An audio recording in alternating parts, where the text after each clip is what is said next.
Not far away, let's talk story. It's where my mama was born, it's where I come from, it's where my daddy fell in love not long ago. Aloha everyone, this is Larry Camp, and welcome to the Nobody Knows Your Story podcast, which just happens to come with a side of Hawaiiana. Nobody Knows Your Story is a podcast which I believe will impact each listener in a positive way. As you listen to the experiences that have transformed, shaped, and guided each guest, perhaps you'll better understand your own personal journey.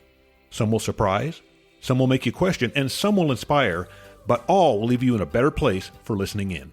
As for the Hawaiiana, well, that's just a big part of my life story. So I invite you to check in from time to time, or better still, add Nobody Knows Your Story to your list of favorite podcasts. You'll enjoy hearing the life experiences of people just like you.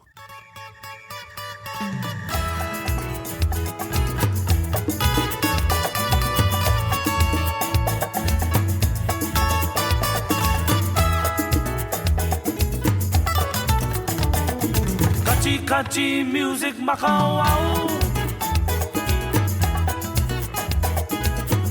where the children love to sing and the music joy it brings. Everybody does their thing. Play the music up in Macau, where the ladies love to dance and the men they take a chance with the sweetness of romance. Everybody get together, they clap their hands and sing this song now. Destiny Caribe, Destiny mi cha cha cha, Destiny Caribe, Destiny mi cha cha cha, Destiny Caribe, Destiny mi cha cha cha, Kachi music makawao. Play the Congo drums down in Lahaina.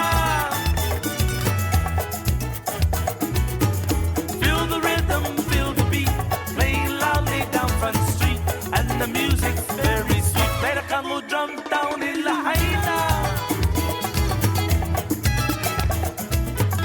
where the ladies always sway and the men they always say, what a very happy day. Everybody get together, they clap their hands and sing this song now. Destiny Caribe, Destiny mi cha cha cha, Destiny Caribe, Destiny mi cha cha cha, Destiny Caribe.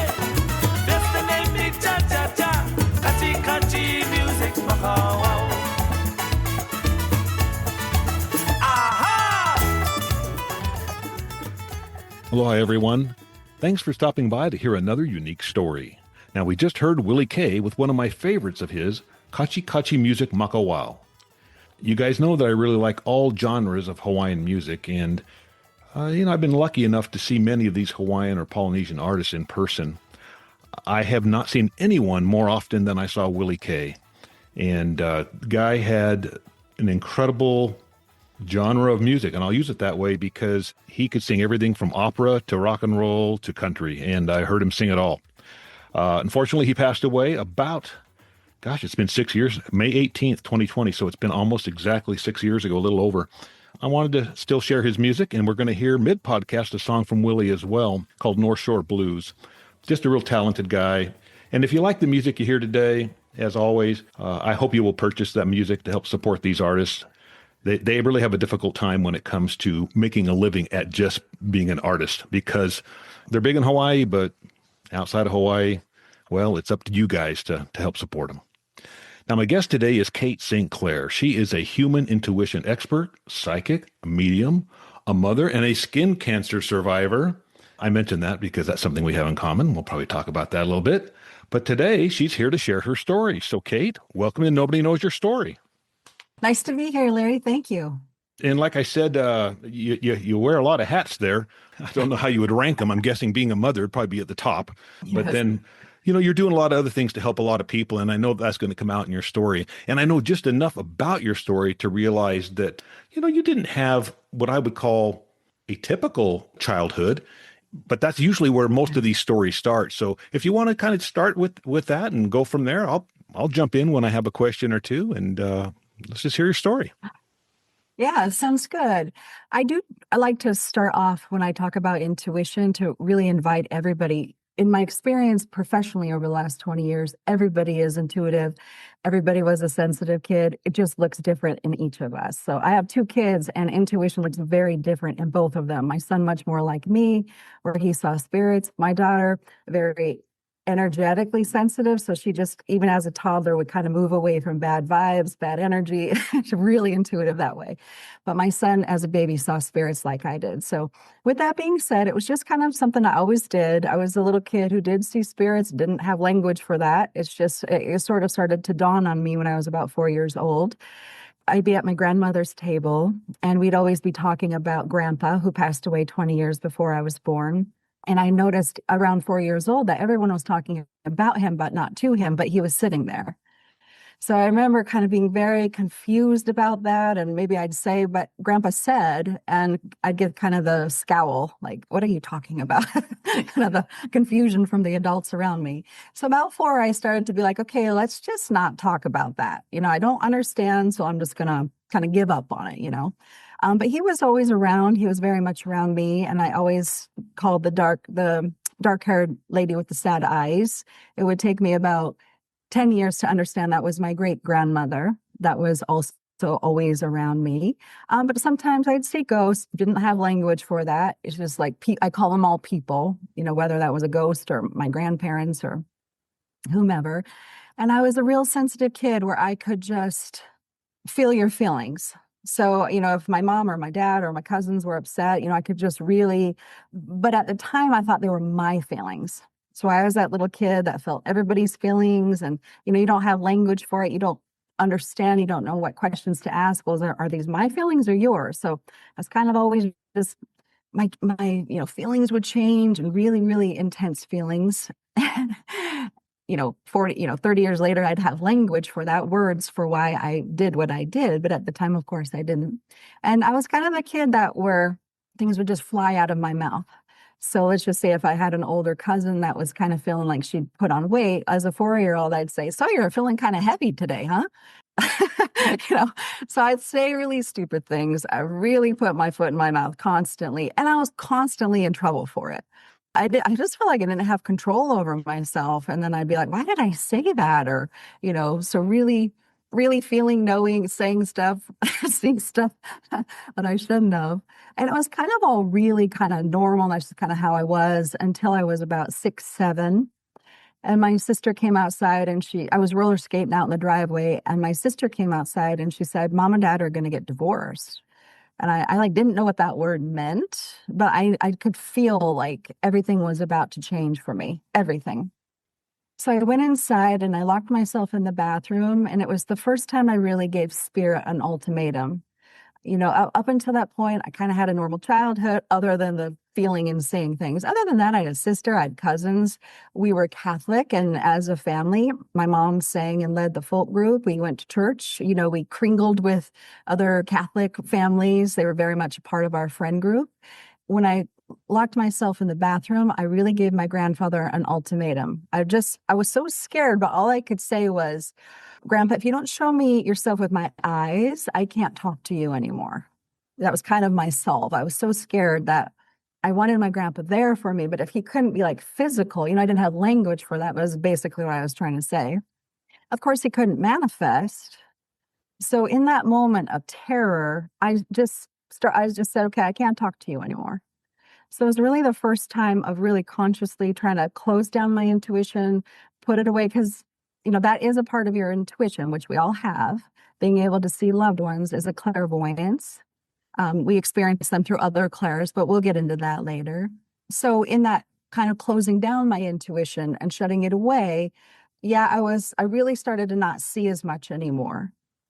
The problem with that is I'd feel even more, so my feelings went even higher since I shut down my ability to see. Just like I felt that little girl in the bathroom kind of locked away, my life desperately changed in that moment with the divorce. After the divorce, we still went to church, but we no longer hung out with our friends. My dad was never around. My mom was never around because now she was single and kind of just really abandoned and left alone, and very much got the message that I was the burden now, that I was a problem and a burden. Again, kind of going from normal childhood to not really escalated, my intuition in ways I wouldn't understand till about 20 years later. So yeah, this trauma, I guess, of hearing about the divorce and then giving your grandfather the ultimatum, you kind of went through a space or a period of time then where you did not have those kind of visitations anymore, or maybe see people in the rooms anymore. How long did that go on? Yeah, it was more of a coping mechanism. I would say from that moment, I went into denial. So let's just say if he was standing there, I'd ignore him. Or if there were spirits in the room, I just say, just my imagination, not real, not there. So we think we can like shut it down. We think we can get rid of it, but really, like nature, it's just there because it's part of nature. It's natural. And what I did was just really went into denial. So again, like I say, not only did I see spirits, but I started to see kind of these, I always call them black cougars from the age about 3 till it kind of never went away. I'd see spirit animals too. And Larry, in our day, there was no language for it. So you kind of just throw it in the category of imaginary friend. I'm making it up. If I had questions for the adults, it was still like, you're just imagining that. So I was like, it was just an epic moment in denialism. It's kind of how I started to cope with it, through denying it.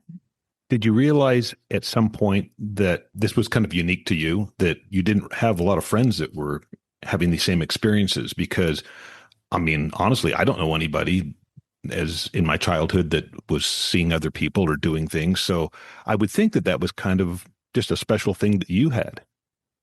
Yeah, it didn't feel special. Definitely, like I said, when I was 4 and I'm at grandma's table and nobody's acknowledging grandpa and nobody else is validating my feelings and nobody else is seeing what I see and knowing what I know. And it was very isolating, very, to the point where I just kept it to myself. And it was just the tip of the iceberg of all the things I learned to carry by myself. Now, doing this work professionally for 20 years, when I do share this story, there is about 5% of people that will come up to me and say, I saw animals too. Or things would just come out of my mouth too. So when I share, that's why I love to share my story, because people will and they come up kind of secretive, it's like, oh, I saw that too. And, I had this weird thing going on. And I also thought it was just my imagination. So that's really why it's my life purpose, to normalize it and just put language to it. So if you were that kid that saw that or felt that or stupid stuff came out of your mouth, we can context it and frame it appropriately to kind of let go of the guilt and the shame that very much that isolating. Yeah, it was very isolating and lonely. And like I said, not only did I have to keep that a secret, but very much all the things that happened to me personally after the divorce, people really didn't want to talk about, they didn't want to hear about. Everyone would kind of minimize that too. So my intuition, the spirit world was just minimized and kind of kept a secret like everything else was, in terms of what I went through when I was little. Now, this was in Great Falls, Montana, kind of a rural area, especially, going back a few years. So your parents are divorced. You're about 7 years old. I know what happened at 20, but what went on between 7 and 20? Tell me a little bit about that, because those are formative years, and certainly was for you. Yeah, it's after the divorce, my mother moved us into an apartment and she was just never there. And so I was very much like the 7-year-old getting herself to and from school, figuring out how to feed myself and kind of just taking care of business. And yeah, sometimes she would have an older cousin come by and watch us after school. But, she was kind of into heavy metal and rock and roll. And so that kind of influenced my music taste out of my big cousin there. And I think that an additional pivotal moment was that kind of to keep an eye on us. My mother rather moved us across the street out in the country across from my grandmother's property. So my grandmother owned a lot of acreages out on the outskirts of town. And we ended up moving into a rental across the street. And this would just send my little sensitive heart into an absolute catastrophic sense where this house was really haunted. And so, in terms of what I saw and what I felt, and just it was true torture. It was real torture every day. Again, there was no language for it, and there was no evidence of it. And there was, nobody validated what I was experiencing. So, really quietly seeing a lot of scary spirits. I didn't know this at the time because I was a child, but I would say that the energy of that house influenced my mother, and she became very violent, very, very violent in that house. Between the isolation and the loneliness, and then constant, violent abuse from her, where I was, as a child, it's kind of like you go into like, there's spirits and I'm scared, but it's not real. And let's just say a crucial time when she came in, I was only about 11 years old, and she beat me up and she tore up my room. And that was one of the times I did hear a voice say, okay, this is clairaudience. We all have it. But it was my first real, very audio experience where I heard a voice say, pick up the glass and cut yourself. You'll feel better. And so as an 11-year-old, I thought, well, I didn't know how to manage the violence. I didn't know how to manage my feelings around being abandoned and alone and beat up. So if I cut myself right here, then that hurts. So I just would do a little cut here and there. And this is where my grandfather would circle around, because let's say if I did that twice, the next time my lights would go on and off.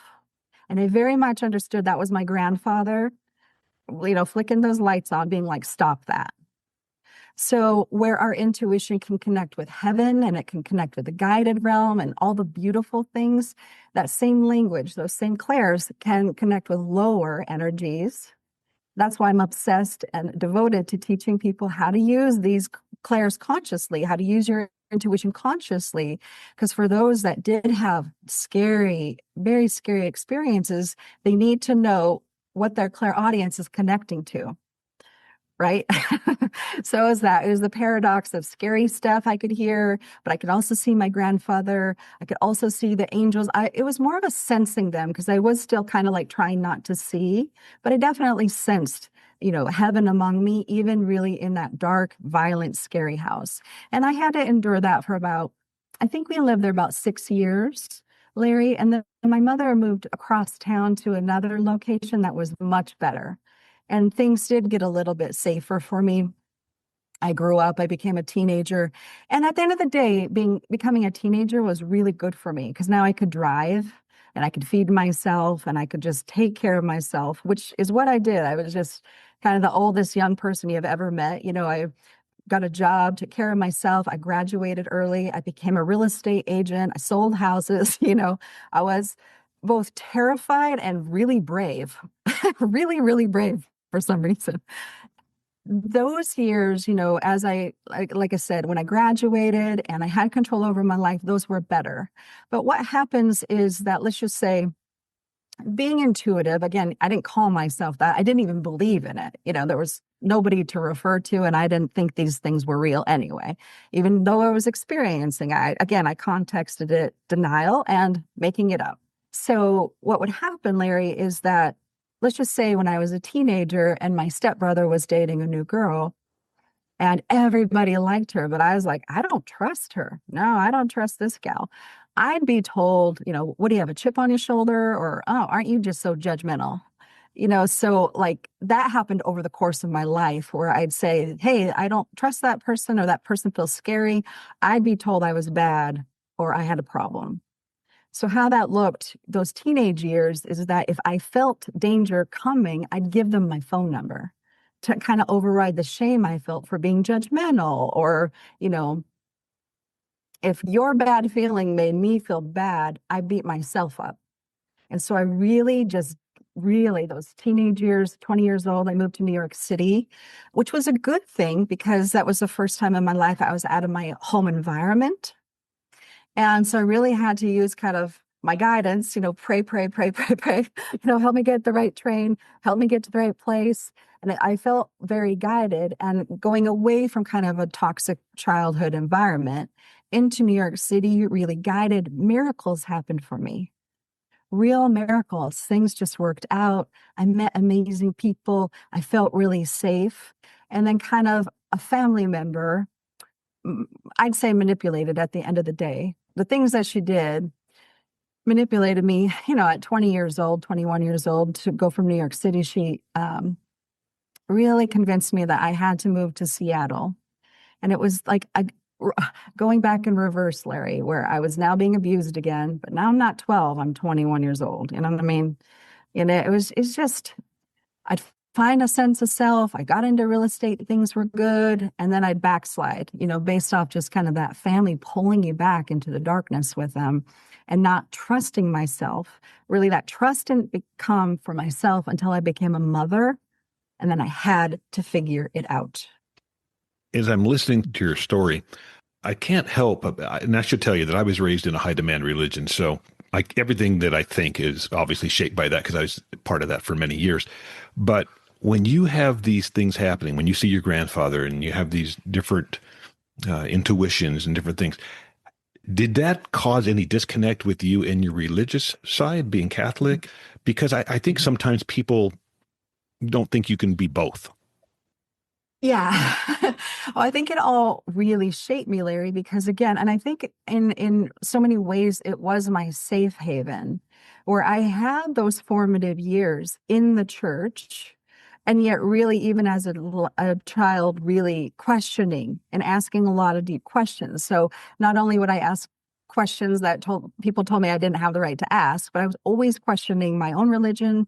I would interview anybody. At 9 years old, I went across the street and asked the Jehovah Witnesses, tell me what you believe and why you believe it. And, my Mormon family, I'd interview anybody who talked to me about their beliefs because I was always trying to find an answer for what was happening to me.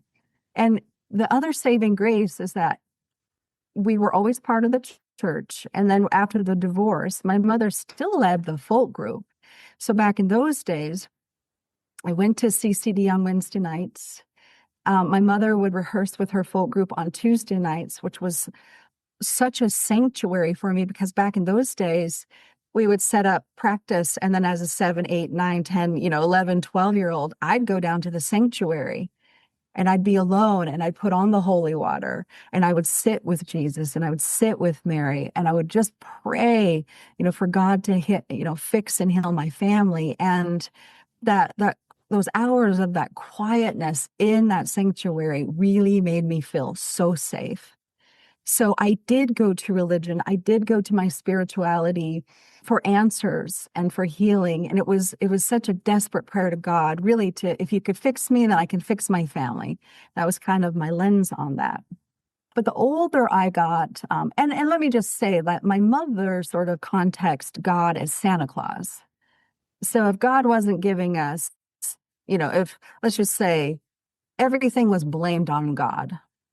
So I both felt like she was wrong, like that's not true, because I felt the safeness in that sanctuary and my connection to God and Christ and the mother, against my own mother, kind of like blaming God for everything. My mind was very confused with that, and how that looked as I became a teenager is my 8th grade year was one of the darkest years. So there was a friend of mine got shot. Montana can be quite violent. People don't know that, and some people have very different experiences, as you know, Larry, where people grow up. But one of my friends was shot. Another friend died of natural causes, and I would just go to prayer every single night and kind of do it my mother's way, where it's like just going to God like Santa Claus, like make this better for me, or heal my friend, or make my friend come back, and of course God can't do that in that what is done is done. But I thought, well, if you can't make it right, I'm going to stop talking to you too. So really, I gave God an ultimatum also. It's like it was just so painful and there were no answers. And between the way I felt about the spirit world and my connection to heaven and all things, the angels, but my mother's voice was louder, let's just say, where now I'm just mad at God because there's so much pain and it wasn't being stopped, So how that looked as a teenager is I doubled down on my interviews with people. I doubled down on reading any book I could and really trying to find the answers more logically than sort of within myself, which I did do up until that point in 8th grade. I kind of went inward for the good stuff. But after that, I would just try to kind of find God through texts, and sort of became more of an intellectual exercise. I've listened to a couple things you just said there, that you're always curious, you're always asking questions, sometimes to the point that, probably was bugging other people. And that reminded me of me a little bit, because not everybody's like that. I think, you only know yourself, right? So, I mean, you had those visions, you saw grandpa, you saw things, and like you say, you didn't really know how to interpret that. It took you a while to realize, oh, not everybody sees these things, and not everybody has the questions and wants to know the answers. And sometimes people are just, even if you take information to them that you think would be helpful for them to have, it takes them out of their comfort zone sometimes, and they'd rather just not hear about it. They'd rather just stay in the world that they have created for themselves, even though there might be a better world, but they don't know that, and they don't want to look. And again, I'm kind of referencing some of the religious things I'm thinking about. But back to what we were talking about, I had a son who passed away in 2018, and he and I would have these conversations about, is there a heaven? He had brought up one time that maybe there's different dimensions. Maybe there's a different dimension where you're doing something very similar or very different. But we would just talk about it, and not knowing, and I still don't know. And I know there's people that will tell you, and they'll testify with tears in their eyes, that they have the answers. And I understand that they really do believe that, but I don't know what's ahead. Do you have any better feeling about what lies ahead because of your ability to see things? The simple fact that you've seen your grandfather would lead anyone to believe that there's something after death. Yeah. What would that be? Yeah, I would say, up until I became a professional psychic medium, which was in 2007, it's a long story, and I'm happy to share it with you if you want me to. But until I, in 2007, started to use this gift to help people. And for a decade, I was just a psychic medium. So my entire practice was bringing in evidential, validatable information from loved ones on the other side to their loved ones here. And it had to be evidential. So what do I mean by that is they had to show me what they looked like before I even offered what they said to me. So if grandpa didn't have black hair and he wasn't tall and kind of gregarious, I'm not talking to grandpa then. I really kind of forced them to give me evidential information that only my client would know. Only through that, and only through a long time of doing that, did it become real to me, Larry. I feel like the more intuitive you can be, the bigger skeptics we can be. Like I said, just because I could do it, just because I could do it didn't mean I was comfortable with that. My brain was always trying to but how did I know that? Where did that come from? Who told me that? I was really kind of really bossy with the spirit world because I was just not satisfied with just because I could do it. So what? I wanted to understand the how, the mechanics, kind of prove it to me, and if this is kind of embarrassing to say, but if your loved one was like, I love you and thank you, I'd push harder on them. No kidding. I want something more evidential. Don't just tell me I love you and thank you, kind of give me something more. And maybe some would say that's my ego, but it was just never okay to kind of be blanket. You had to tell me something so profound that what came out of my mouth, that person would relate to and know about. And the paradox to that is a lot of, again, stupid stuff came out of my mouth because that's how I had to offer the message so loyally. I'll give you an example. I had a new client, I could feel he was really nervous, and it's okay. I'm there to make him comfortable and just let them relax. Hey, whatever's going to unfold is going to unfold. And I've got you and I've got them, and I'm going to do the best for both of you.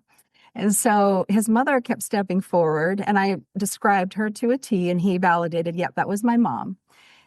And she kept saying to me, tell him I left it on the pillow for him. My brain's trying to understand, no, I don't know what that means. So she's like, just say it like that. And so I said, I'm sorry, I don't know what this means, but she keeps saying I left it on the pillow for you. And he started to cry. And when he got himself together, he said that morning, this is the day where you'd hang, the phone was on the wall, Larry, not on our bed, wherever we want. And Oh, yeah. the phone was, yeah, the phone that was normally, on the wall was across and left on the pillow next to him the morning she passed away. And he said that he knew that that phone was placed there from his mother. So it's this thing where, as a professional medium, we have to say stuff. Again, going back to being the child who just said kind of silly things or weird things would come out of my mouth. It's like when you're a channel, and I could get into details. Again, I care about the mechanics of how your intuition works. And like I said, I did mediumship for 10 years, and then I pivoted 10 years ago to teach people, everybody, how their intuition works. Because like I just said, Larry, what I realized being a medium for over a decade was that my clients all had the experience, i.e., when he had a knowing that his mother gave him that phone on his pillow. And so what I realized was everybody is intuitive. Everybody gets messages from their loved ones. And my passion for understanding the mechanics so our brains can understand, because I'm sorry, if I don't understand, then I don't trust. And if I don't understand where the guidance is coming from or kind of the real, like, what are we doing? Like I said, I was a little girl that heard a voice say, pick that up and cut yourself, you'll feel better. So I care that we know where, let's say, our clairaudience, where it's connecting to. Is it your loved one on the other side? That's how I was able to really strengthen how and intellectually understand how we as humans are able to do this. Under the mango tree, waiting for the sunrise, headed for the North Shore. Whoa, whoa, whoa, whoa. My body's aching for a freedom ride. The brothers calling me to join them. The party's jamming on the other side, over on the North Shore. The minor birds are leading on the way. They're telling me how to get there. I'm concentrating on my early drive, driving to the North Shore. Under the mango tree, waiting for the sunrise, headed for the North Shore. Whoa, whoa, whoa, whoa. I hear the surf calling me, singing a new song, headed for the North Shore. Whoa, whoa, whoa, whoa. I wet my hair away from my eyes. I like to feel the wind on my face. The salty air begins to make me breathe down in the North Shore. I laid my mistress on the surface well, and as she floats, she starts to smile at me. I spread my wings and now I'm on my way, riding in the North Shore. Under the mango tree, waiting for the sunrise, headed for the North Shore. Whoa, whoa, whoa, whoa. I hear the surf calling me, singing a new song, headed for the North Shore. Whoa, whoa, whoa, whoa.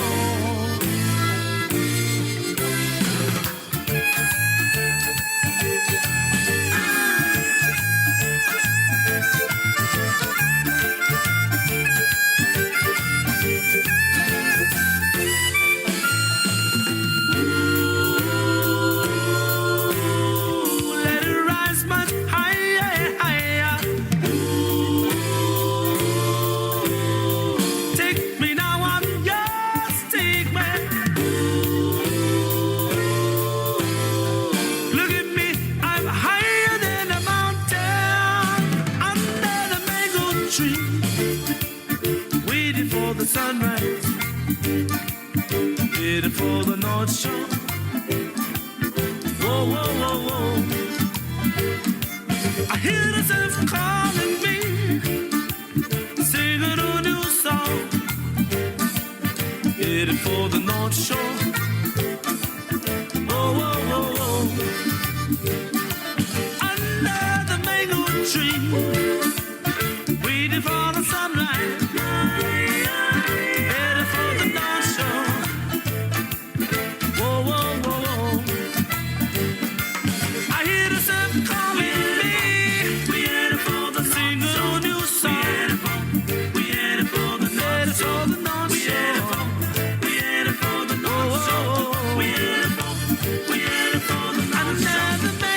tree. We headed for the North Shore, the sun. We headed for the North Shore, the North Shore.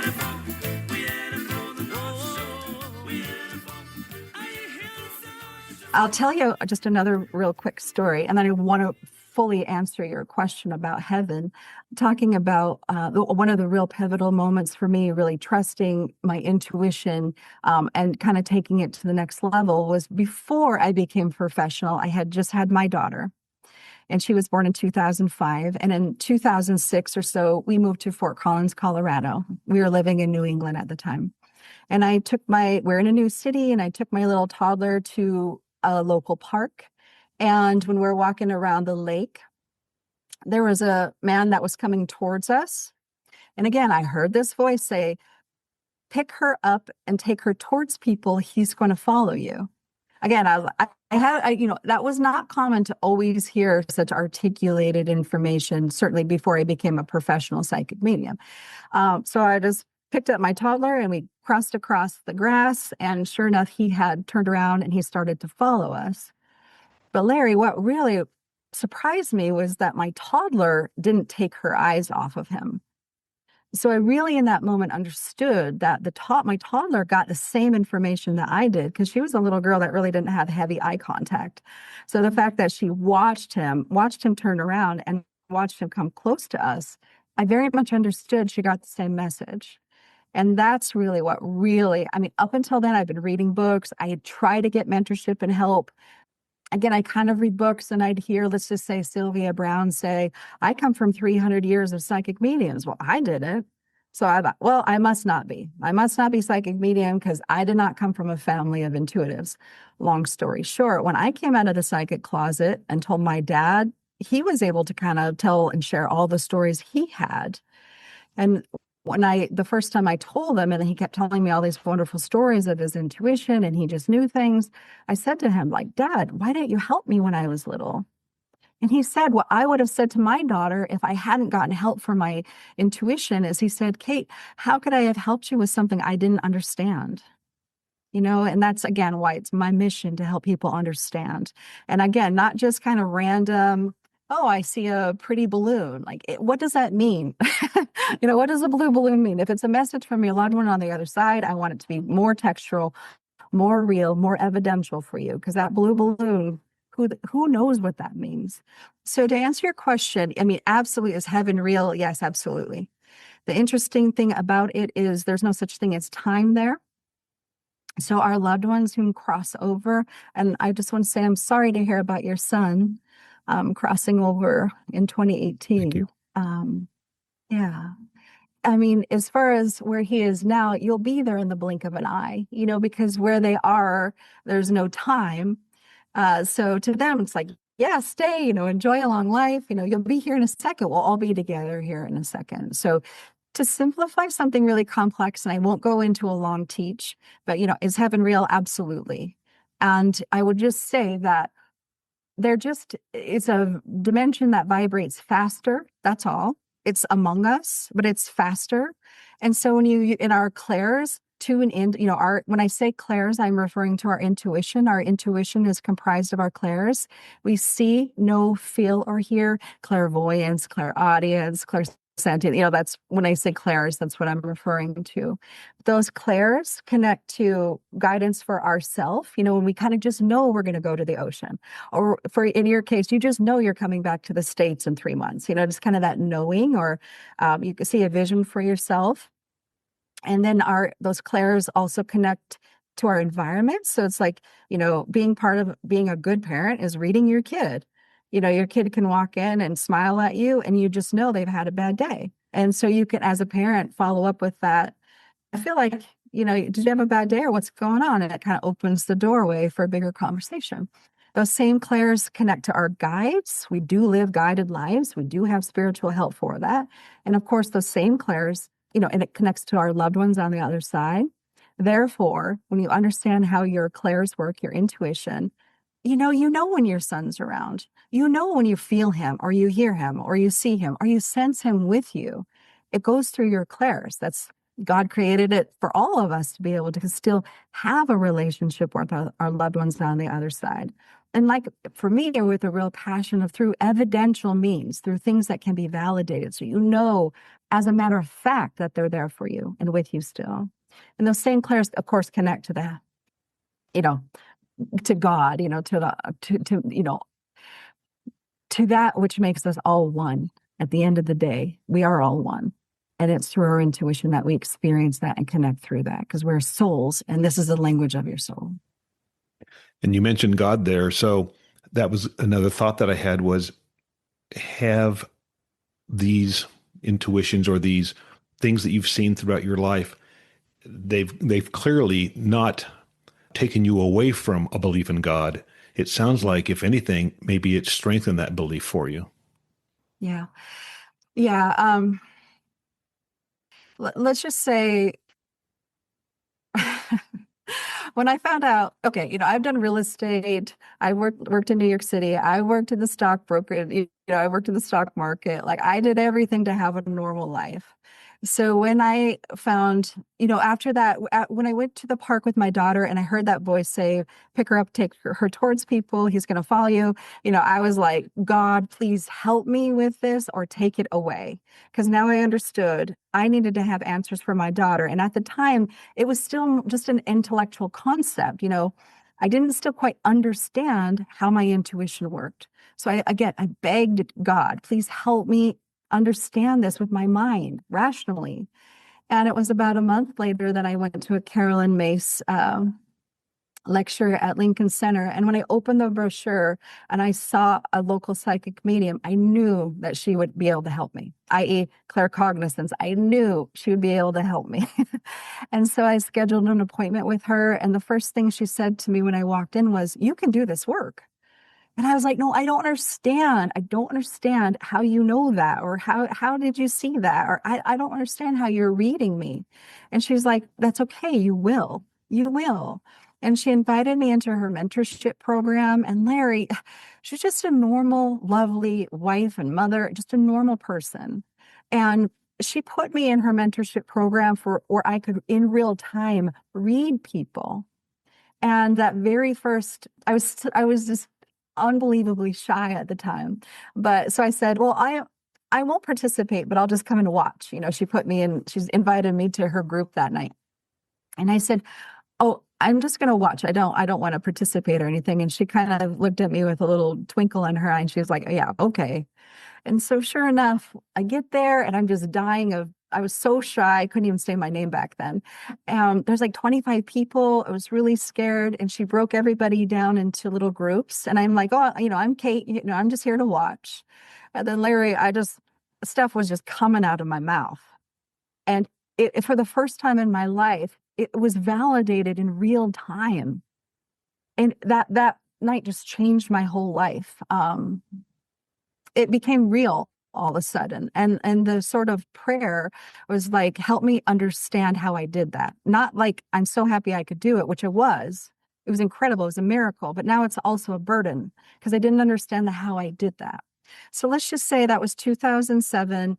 And then when I got that skin cancer scare, the truth was, Larry, I was really resentful that this is what I was really good at. This is what I was born to do. And I did not like to tell people, oh, I'm a psychic medium. Other people were like, I am psychic medium. I'm so excited. Some of my colleagues were really excited when they understood they were. I was not. I was horrified. I was still kind of shy. It's like I always still had that prayer. I just want a normal life. I don't want to tell people, so I was really still resentful at God. I was still really embarrassed that this is what I was really freaking good at. I would be invited to do charity events. And, one of the gals there, her son had passed away. She was a colleague of mine. She was in my training group and her son had passed away. She was like a computer science woman. She did stuff in science, very intellectual. And her 7-year-old son passed away from the flu. And that catapulted her life into the world of spiritual development and psychic mediumship. So let's just say we're at a charity event together and I'm so nervous and I really don't want to go. And she's like, what the hell is wrong with you? She's like, you're the best psychic medium I've ever met. Like, what is your problem?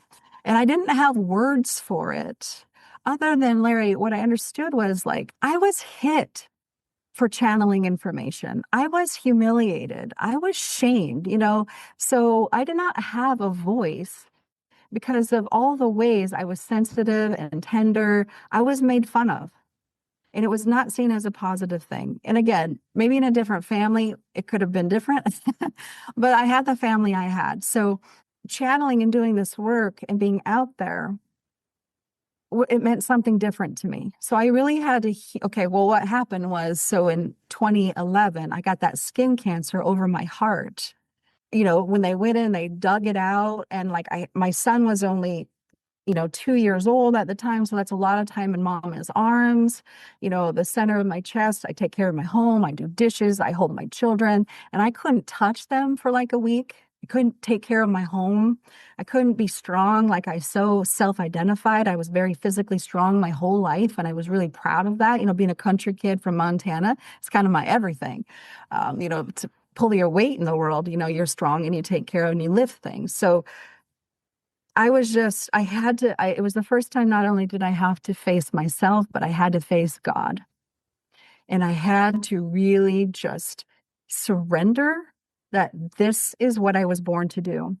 This is the family that I have.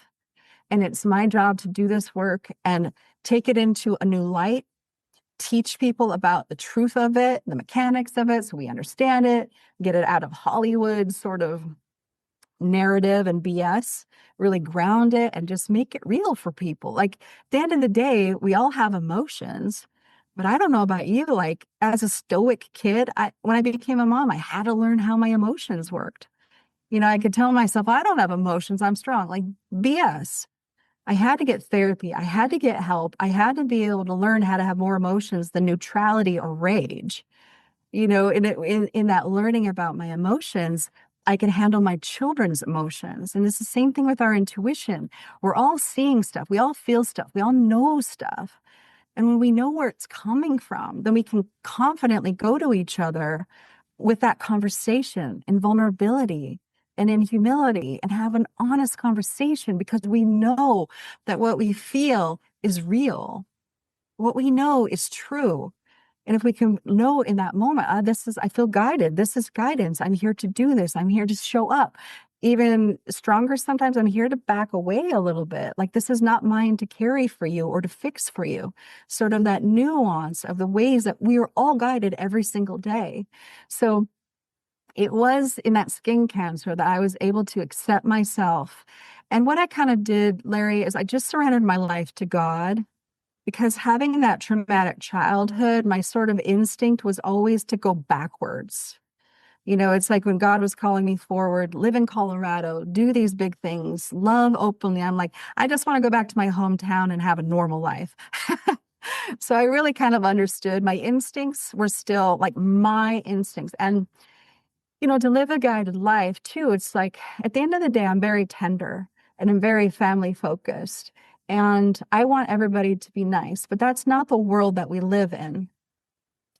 So through that kind of surrender, now if I have to be the one that stands up for other people, I'm going to be that person that stands up. I don't care about being the nice person anymore because I am a nice person. So it's always with a good intention.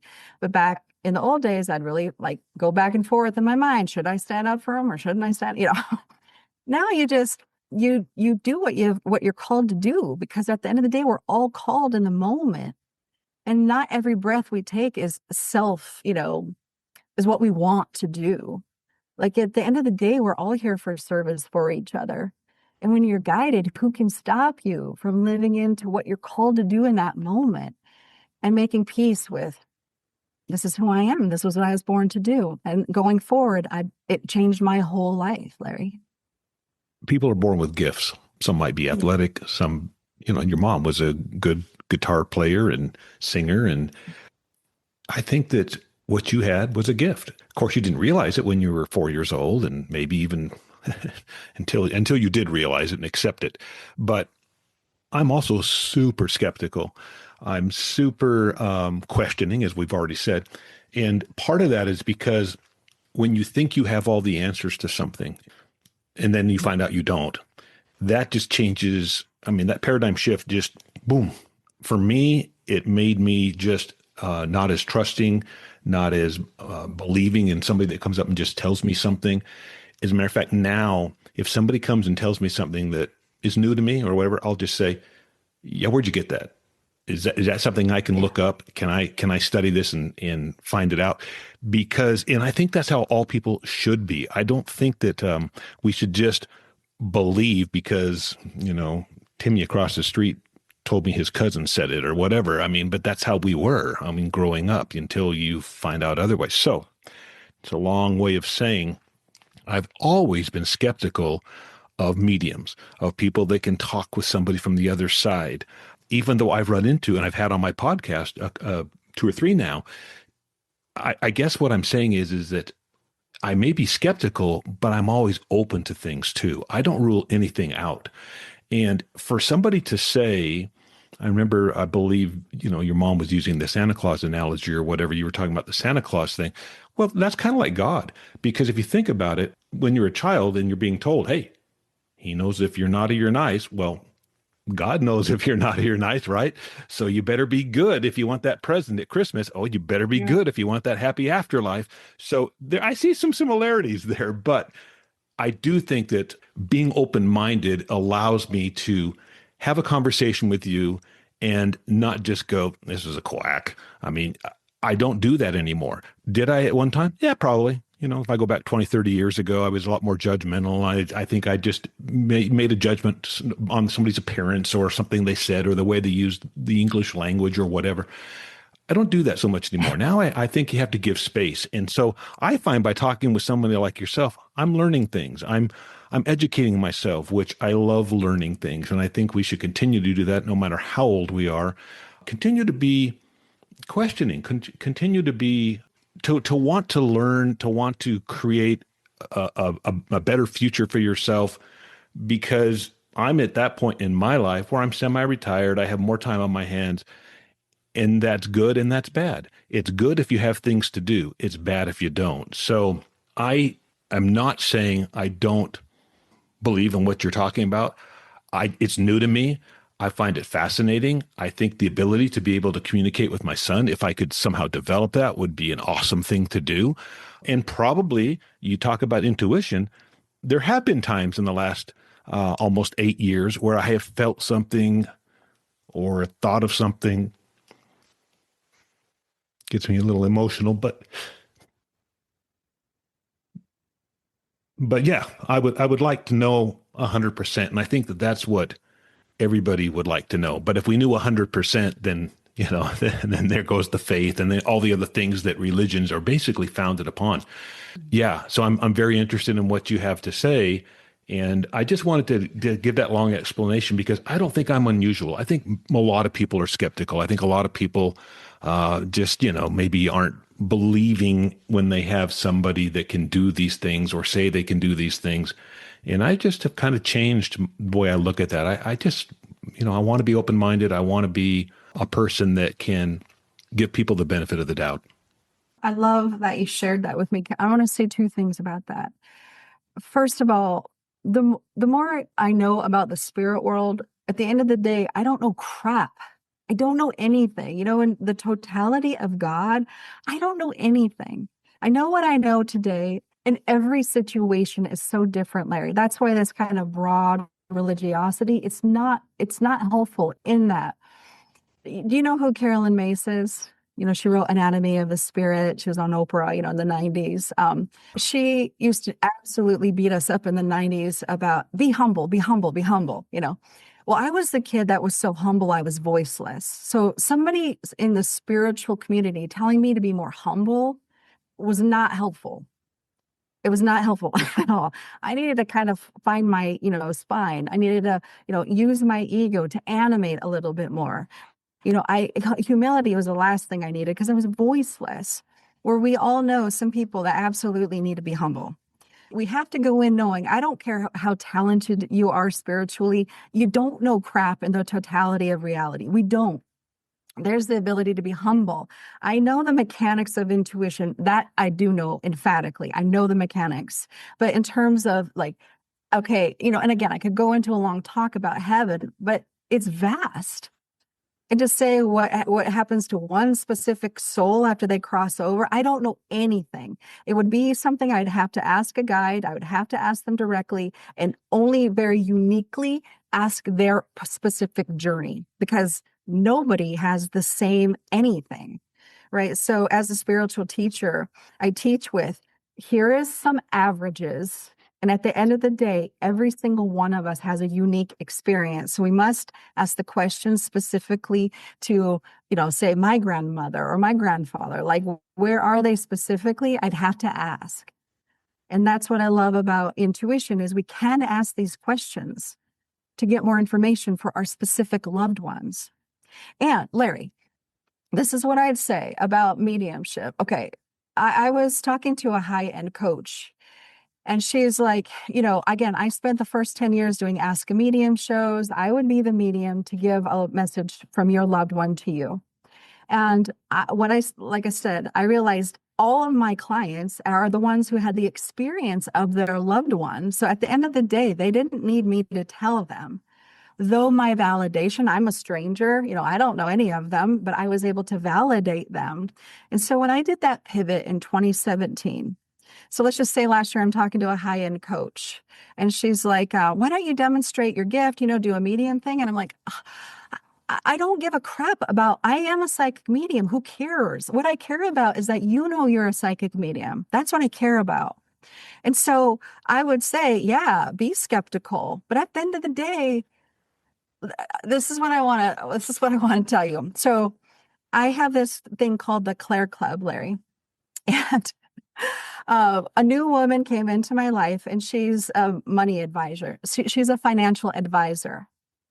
So let's just say it was her first time in Clair Club, and it's still very small and intimate. And what I have you do is I have you read a location. So what does that mean? For 2 minutes, I just want you to notice what you see, feel, know, and hear. And 100%, if there's 10 women, I validate all 10, whatever they get, I can validate that. I could even show them a picture of the green carpet and the green walls and then the purple bedroom in this side of the house. Like normally what I do is I take them to my grandmother's property, Larry, that's vast. And I know what's happened there over the last 40 years, and it's changed. So I can really, like, if their intuition goes to 1988, I can validate that for them because I know that location really good. And this was this woman's first time at the Clair Club. And just before we started the second exercise, we were talking about archetypes.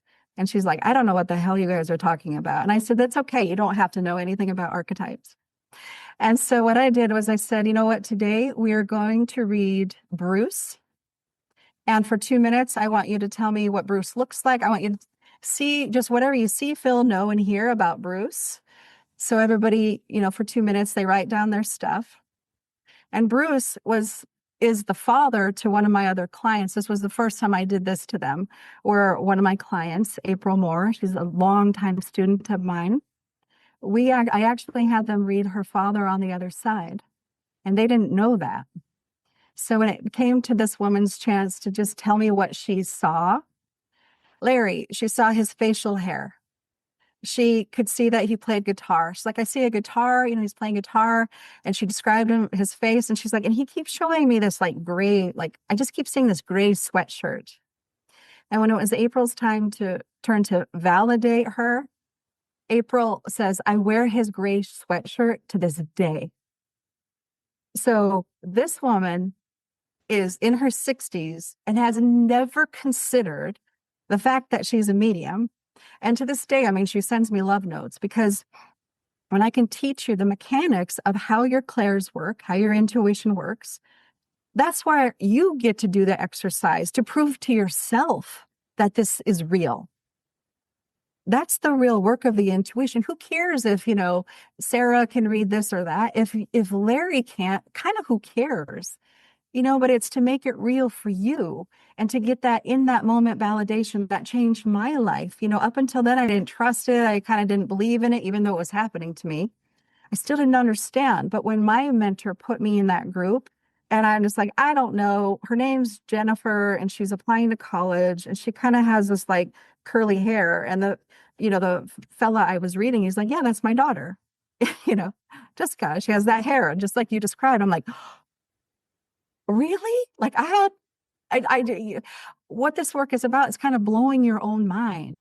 So truly, that's my work. It's about making it real for you, or who cares? Who cares what other people can do? It's the experience yourself is what just changes everything about whether you trust your intuition, whether because it's through experience. I could tell you stuff all day long. I could read you all day long, but who cares? It really has to come from your own experience and it's like, I always say, I did not trust my intuition consciously until I could read you. Like if I saw you're a guide, it was really the first time I'm like, well, I must have a guide. Where are you? And then I was like, even when I experience, I'm like, whatever, but it had to become real to me for it to make a difference. And I love kind of that we're wired that way, that it's kind of not real. It's just like my husband's an executive, and, the stuff that he deals with every day, it's not real to me. At the end of the day, I kind of don't care about it. But that doesn't stop him from feeling the emotionality around the work he does, and very much, kind of giving his life to it. And some, because he's an engineer, right? So at the end of the day, what I love is he kind of doesn't care what I do, and I kind of don't care what he does, because at the end of the day, we're married because we love each other, not because we're doing impressive work.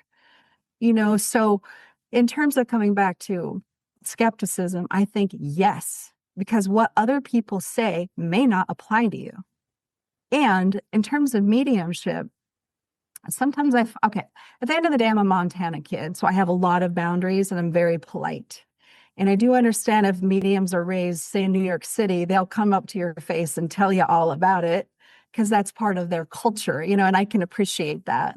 But sometimes people will give you a reading and it's actually untrained intuition. So I've, when I was trying to understand intuition, I'll just tell you a quick story. Do we have time, Larry? Yeah, absolutely. When I was really trying to understand specifically psychic medium stuff, of course, I read Sylvia Browne. She has like 30 books. And at the time, I was a new mother. I was, 25 years old. I was so lost. I didn't know who I was still. I was trying to still find those answers. And she had a wait list. I thought, well, if I get a reading from Sylvia, she'll tell me who I am and what I'm born to do.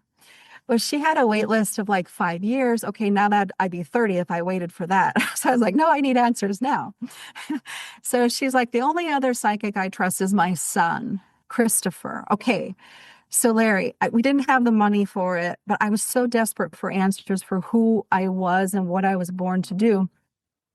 I scrounged together $350 or so to have a reading with him. I had a fantasy that I put my daughter, who was a toddler at the time, in her crib. So when I'm on the phone with him getting my reading, she'd be safe and kind of contained. I'd put on a little DVD for her.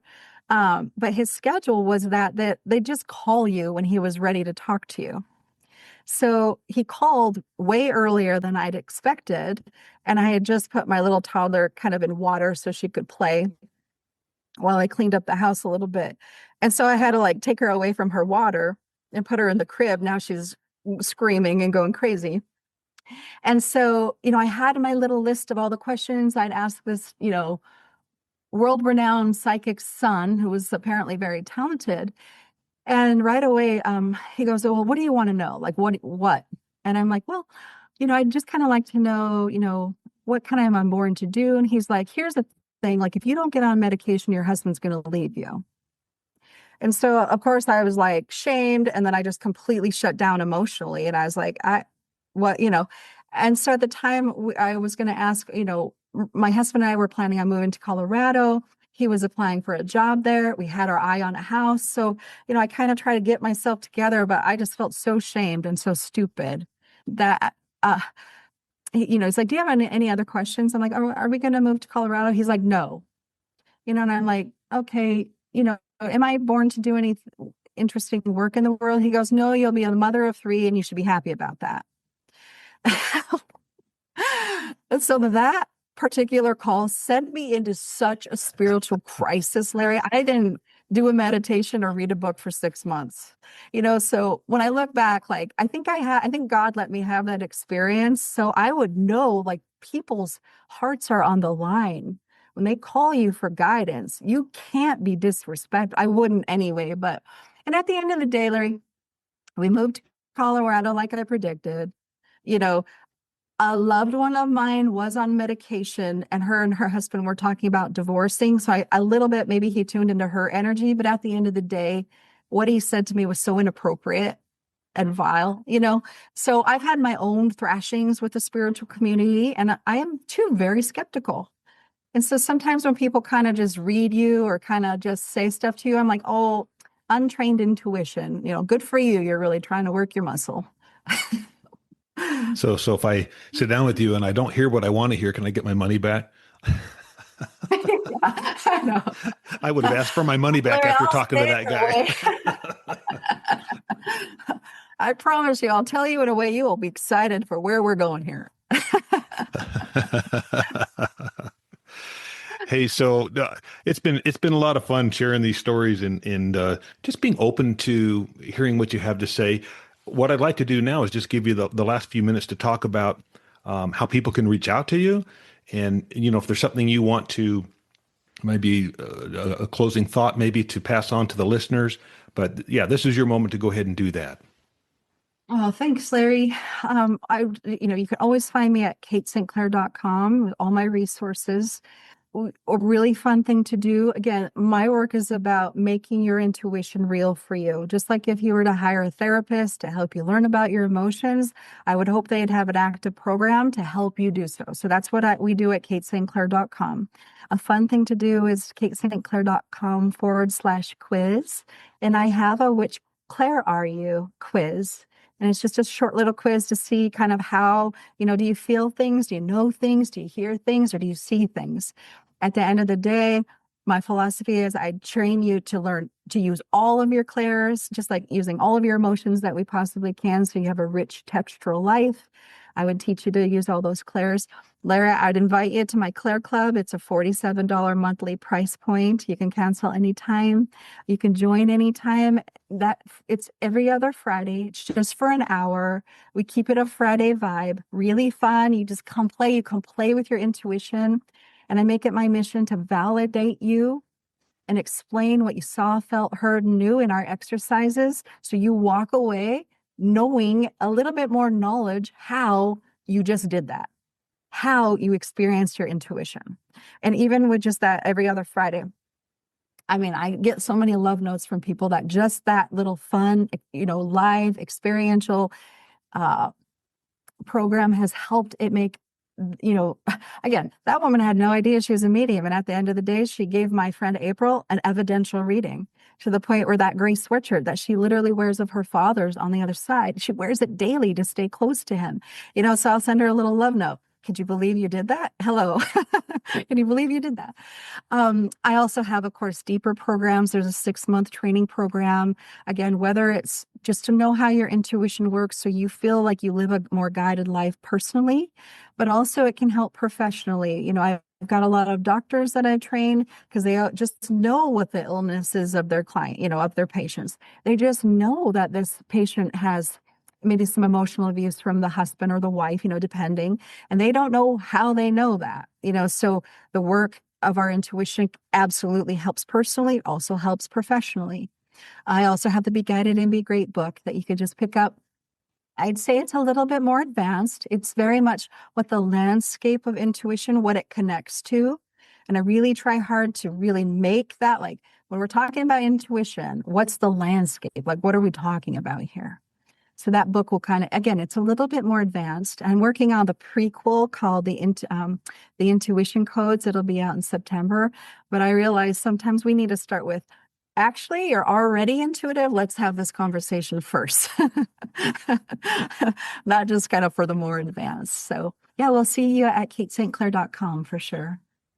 And just as that one woman that you just mentioned, she was in her 60s before she realized that she had, this ability. So I think that there's probably listeners right now, as you've been speaking, they've probably been thinking about times in their life, maybe when they've had a little bit of something they couldn't explain, and maybe they just moved on from it and left it alone. Because I'm guessing that gal that in her 60s had some of those moments throughout her life and just didn't act upon them. Yeah, Larry, at the end of the day, her father was bipolar. Of course, and I saw and all of them do incredible job in the Claire Club. I mean, some of them were like, one woman's like, I always thought my sister was the intuitive. I didn't realize I was. And I was like, from the moment I met you, I knew you're just beyond talented. And she's experiencing it herself, which is the thing that makes the difference in people's lives. Not that Kate can do it. Who cares? When you know you can do it, that's when all the opportunity opens up. And like I said, okay, well, if her dad was bipolar, I guarantee you she was reading the room every day of her life as a child. And I have another friend whose dad her dad was an alcoholic. I guarantee you that little child, she was reading the room for safety, to make sure she didn't trigger him, for all the things that we do as sensitive, intuitive children. So even as my husband, he had a pretty okay childhood. And so for him, he's like, I don't really experience the really extreme stuff. But there is a way that he uses his intuition that sometimes it's faster than mine, Larry. Just kind of sometimes he has a knowing, because I can kind of see too many things and get kind of distracted, where he has this kind of subtle knowing that is so spot on. It's incredible. And the guy would not tell you he's intuitive. I would think that he at times probably wonders about saying or thinking something because Kate will probably know what I'm thinking or what I'm that might be something that people that once they know that you have these abilities, they're like, ooh, I don't know. Now I feel a little bit weird about what I'm thinking or saying or gonna say. I love that you say that, because at the end of the day, he does read my mind. He does. He's really skilled at it. And it's a good thing, because sometimes I'd say, was I thinking that or were you thinking it? And then who picked it up first? At the end of the day, who cares? But when you can kind of realize, hey, also our kids can read us, my children, even when they were tiny, I can't have a private thought. I would be driving the kids. I'd pick them up from school. I'd be really maybe thinking about my sister really intensely. And from the back seat, my daughter would be like, have you talked to, Aunt so-and-so? It's just incredible. You can't be angry as a parent and pretend your kids don't know. They know. Through clairsentience, maybe through, there's so many times I thought I was being strong, that I was really being able to process something from my childhood and not affect my kids. And, my 3-year-old's like, Mommy, are you okay? They know. That's what I'm saying. This is not for special people. We all do this, and we can all understand it with the right teacher, which this is what I'm passionate about. So I know I want to take intuition off the pedestal. It's not special. It's not a special gift. I mean, as to your point, it's, I'm really good at it. So it's my gift in terms of, but I want to normalize it. Some people can cook really good. I can't. And I wish I had that gift of cooking. I have to eat 3 times a day, and it's not great. I have to just kind of throw whatever I got together. Well, some people get to experience such beautiful food for their whole life because that's what they're born to do. And they teach people like me how to cook so that it actually tastes good. And that's just how I consider myself. I'm a normal teacher of a normal aspect of humanity, and I can teach you how to make it matter to you. That's all. We get it off the pedestal. SaintClair.com is where the listeners will want to go to at least kind of start snooping around a little bit and seeing some of the things that you have and some of the things that you've talked about.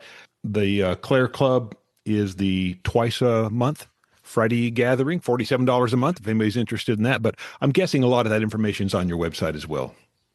Absolutely. Yeah. All right, Kate. Well, hey, I sure appreciate you taking the time today and visiting and sharing your story. It's so fun to hear, especially when someone like yourself kind of had this inkling or this beginning of this gift at the age of 4, and then has really made it into your life's passion and your life's work. So yeah, I know you're helping a lot of people, and that's always a good, positive thing. Yeah. Thank you so much, Larry. You're welcome. All right, everyone. Hey, check back in a few weeks. We'll have another interesting story. And if you like the podcast, I say this once in a while, probably not as often as I should, but please go in and rate the podcast. Go into Apple, give it a good review if you like it. If you don't like it, then just pass on that. But I do appreciate the kind remarks that come and it helps others to find the podcast because, we're all human, right? We look around and if something's got a 4.9 out of 5, I'm going to look into that. So anyway, Kate, once again, I appreciate it. Thanks for your time today and good luck. And I'll send a lot of people your way. And who knows, maybe I'll join you on one of these Friday nights. Oh, I look forward to seeing you there. Absolutely. And I'm going to prove to you how intuitive you already are. Thank you so much, Larry. You are welcome. All right. Thanks, everyone. Aloha.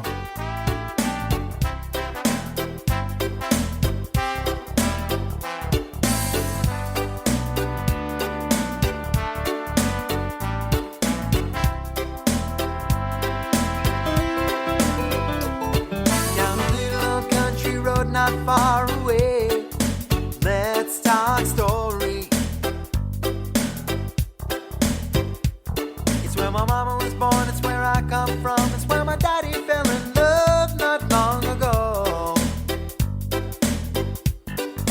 Let's talk story. Let's talk story. Let's talk story.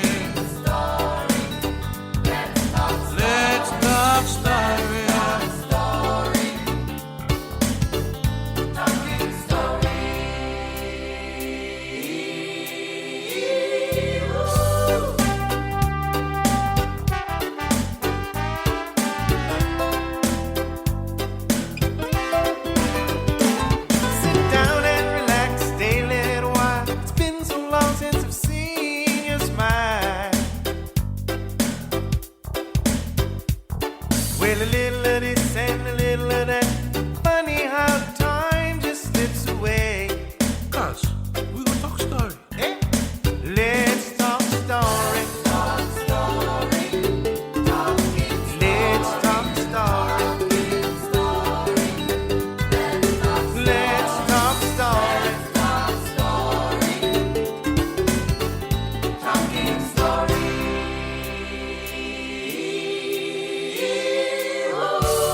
Woo! Time for friends to share. Time to hear what's